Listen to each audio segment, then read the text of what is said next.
Ijtimoiy tarmoqlarda Muborak tumanidagi Xitoy jome masjiddagi imom xatibni 3-4 nafar fuqarolar urganligi aks etgan video tarqaldi. Ma'lumot o'rnida shuni aytish joizki, janjalda imom xatib deb ko'rsatilgan shaxs aslida masjidga namoz o'qish uchun kelgan fuqaro ekanligi aniqlandi.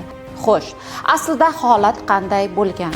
O'rganishlar jarayonida joriy yilning 3-aprel kuni soat taxminan 13:40 larda masjidga namoz o'qish uchun kelgan fuqarolar Jonimqulov, Saimov va Egamberdiyevlar o'rtasida o'zaro janjal kelib chiqqanligi ma'lum bo'ldi. Natijada fuqaro Jonimqulov yengil tan shikasti olgan. Hozirda mazkur holat yuzasidan Muborak tumani ichki ishlar bo'limi huzuridagi tergov bo'linmasi tomonidan Saimov va Egamberdiyevga nisbatan O'zbekiston Respublikasi Jinoyat kodeksining 277-moddasi 2-qismi bilan jinoyat ishi qo'zg'atilib, tergov harakatlari olib borilmoqda. Shu o'rinda ijtimoiy tarmoq faollaridan sodir etilgan holatni to'liq o'rganmasdan turib, noto'g'ri ma'lumot tarqatmasliklarini so'rab qolamiz.